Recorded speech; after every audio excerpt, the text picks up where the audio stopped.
கலைத்துறைக்கு மட்டும்தான் உங்களுக்கு நல்லா இருக்கு. ஸோ யாராவது கும்பராசில இருக்கவங்க சினிமா ஃபீல்டு, மியூசிக் ஃபீல்டு, இந்த நாடக ஃபீல்டு இந்த மாரி இருக்கிறவங்க நல்லா முன்னேறுவாங்க.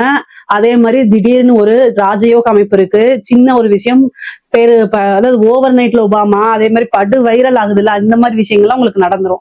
அது மூலியமா நெறைய வாய்ப்புகள் வரும். காசு, பணம் பார்க்க முடியும். ஆனா உங்கள பொறுத்தவரைக்கும் டெவலப்மெண்ட் தான். அது பாசிட்டிவாவோ, நெகட்டிவாவோ திடீர்னு உங்கள ஒரு வில்லன் ரோலுக்கு கெட்ட அரக்கி மாரி நடிக்கிறது கூட கூப்பிடுவாங்க. அதெல்லாம் யோசிக்காம பண்ணிருங்க. காசு, பணம் தான் ரொம்ப முக்கியம். மீடியா ஃப்ரேம் ரொம்ப முக்கியமானது.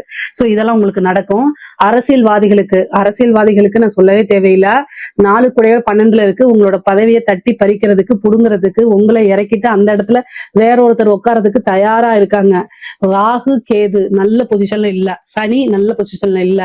எல்லா கிரகமும் 12ல போய் மறைஞ்சிருக்கு. ஒண்ணே ஒண்ணு குரு மட்டும் காப்பாத்துறாரு. சோ அதனால குருநாதர் வழிபாடு, நல்ல ஜோசியரா பார்த்து ஆசீர்வாதம் வாங்கிட்டு ஏதாவது பரிகாரங்கள் செஞ்சு தப்பிச்சுக்கோங்க. இல்ல அப்படின்னா எலெக்ஷன்ல சீட்டே கொடுக்க மாட்டாங்க. நெகட்டிவான பேர் வந்துரும். அதனால ரொம்ப பாதுகாப்பா இருங்க. ஏற்கனவே செஞ்ச தப்புக்கெல்லாம் இடி ரைடு வர்றது, பெனால்டி கட்டுறது, ஜெயிலுக்கு போறது இதெல்லாம் நடக்கும். சோ அதனால கவனமாக இல்ல அப்படின்னா பிரச்சனைகளை கையாளுற மாதிரி வரும். ரொம்ப ரொம்ப கவனமாக இருங்க. பொதுவாவே கும்ப ராசிக்கு இந்த மாதம் கொஞ்சம் சுமாரா தான் இருக்குது.